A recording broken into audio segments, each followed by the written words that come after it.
Hi, I'm Wolf Condra, one of many producers here at Avalanche, and perhaps more importantly, or at least more relevant to the topic at hand, I'm somebody who spends a fair amount of time doing something called world building. And while I primarily engage with this hobby alongside tabletop role-playing games, it can also be utilized in practically all forms of creative storytelling within a given medium. Over the next 10-ish minutes, I want to talk to you about how you can use world-building practices to tell better stories yourself and potentially find a deeper appreciation for well-built worlds in popular media. So what is world-building? Rather than rattle off the dictionary definition, I want to tell you what it means to me, because that's the context in which I'll be sharing the remainder of the information to come. Effectively, I define world-building as a single idea with two distinct but sometimes overlapping branches or paths. The first path is that world building is the foundation of fictional storytelling, and the scope of the world that you build depends entirely on how many and what kind of companion stories you want to tell within it. The other path is that world building is effectively a way of telling a meta story about a place, with the place itself acting as the main character, which can then be supported and driven forward by traditional stories featuring characters and events happening within that place.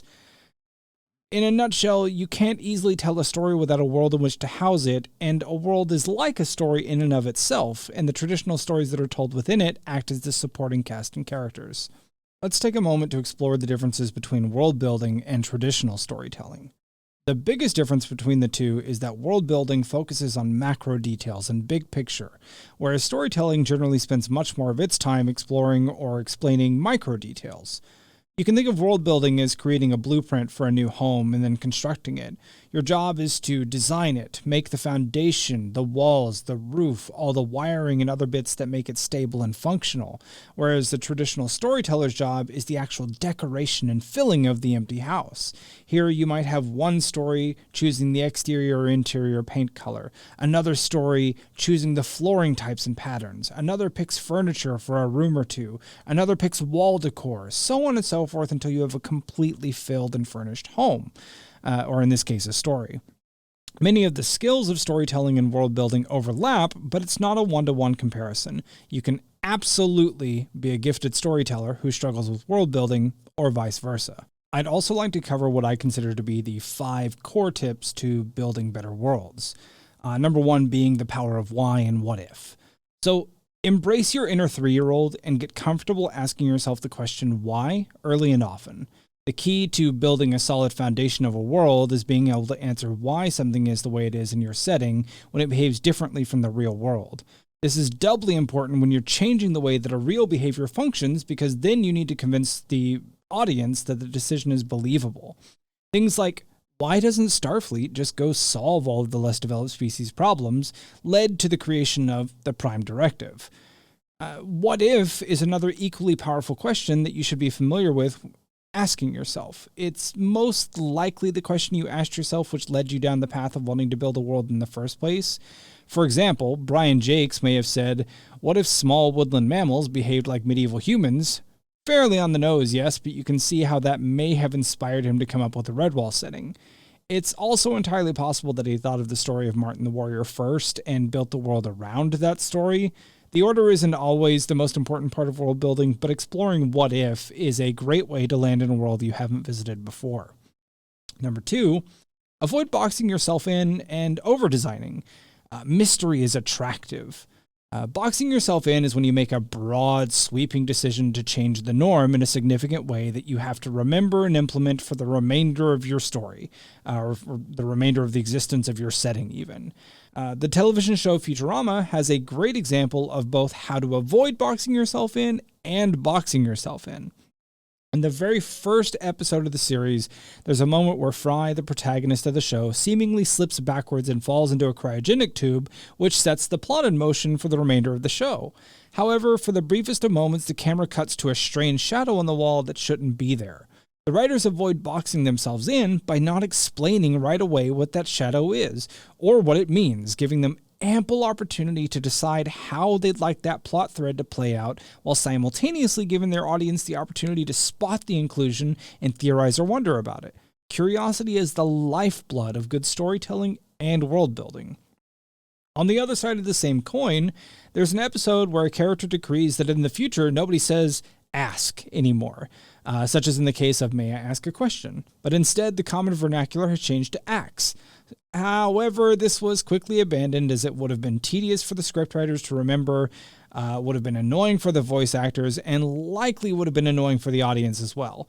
The statement was immediately passively retconned, and all characters thereafter resumed saying "ask" instead of "ax."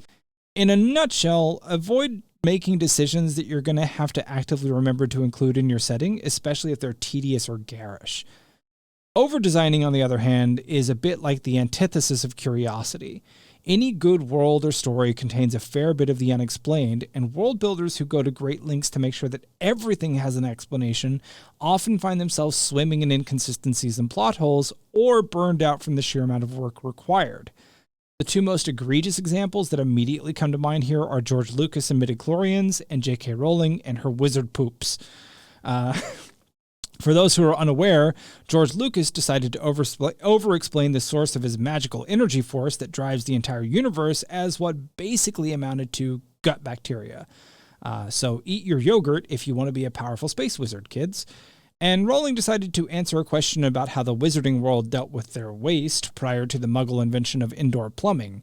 Her explanation was that they just let it fall out and then magicked it away somewhere. Kind of gross and arguably entirely unnecessary information. You might also say that she boxed herself in by making that statement canonical.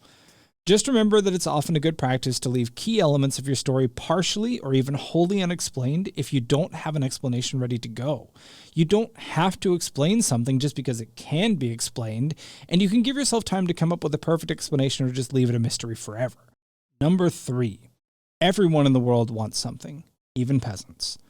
This is especially important when designing worlds for tabletop gaming and occasionally video games as well. Characters shouldn't just be walking loot piñatas or quest distributors.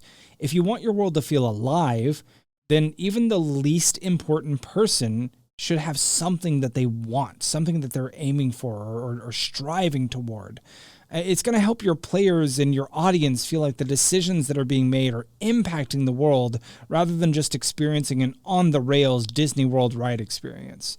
A peasant wants food, shelter, and comfort. A distant king might want stability in a region that recently rebelled. A starship captain might be hoping to become an admiral someday. All of these things should drive the personality of the insignificant inhabitants of your world. Realistically, your NPCs and world inhabitants should have the same ability to dream, act, and fail as the spotlight characters. And those dreams, actions, and failures should have the chance to impact the spotlight characters, even if they're not a crucial part of the story being told. Number 4. The world should continue even when the audience isn't observing it. Also known as, a tree that falls in the woods definitely makes a sound, even if you're not there to hear it. Procedural rendering is for video games. I'm sure you've all seen the clip of terrain popping in as the player's cone of vision passes over it, while objects that move outside of the cone of vision are de-rendered to save memory. Too often in storytelling, you'll find something similar, in that the world outside of the main character's view doesn't exist until another major character is in play there. This often results in a world feeling flat or hollow. Instead, as a world builder, it's crucial that you think about the kinds of things that should or would happen regardless of the presence of a spotlight character.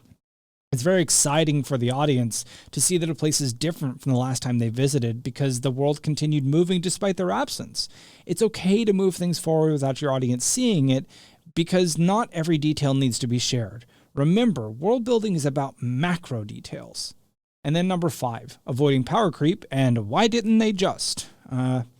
Perhaps the biggest thing to consciously avoid when designing a world is creating rules, items, or objects that provide such an immense level of power that they're capable of solving a majority of the problems on their own. If an audience finds themselves frequently asking the question of why didn't they just blank, it's likely that the world designers created something way too powerful. At this stage, it's also often too late to go back and change it, and now you're boxed in and need to find some explanation as to why the big MacGuffin can't be used to solve every problem that arises in the world. Granted, no audience is perfect, and to Tolkien's credit, there were valid reasons why the Fellowship couldn't just ride the eagle straight into Mordor and slam dunk the ring into Mount Doom from above. In a nutshell, if you're introducing a powerful ability, don't be afraid to consider alternative ways that it might be used or abused. And if you happen to have any friends who have worked or currently work in QA, they're a great person to ask about this kind of thing. Let's look at some signs that you've built a good world.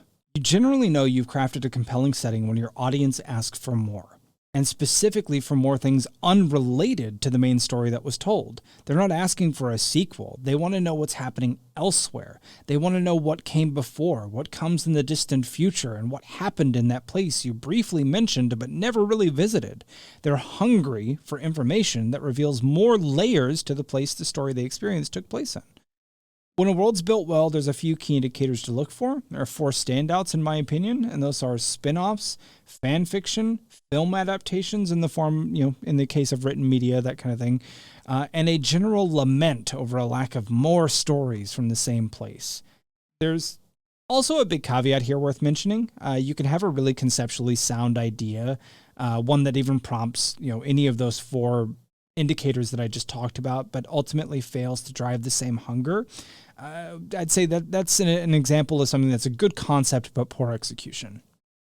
In a nutshell, world building is a lot deeper of a concept than what can be covered in just 10 minutes. And I'm by no means a great world builder, but what I hope you can gain from this is a better understanding of what it takes to make a compelling living world that you and others can tell stories in, and a place that those you share it with want to keep coming back to.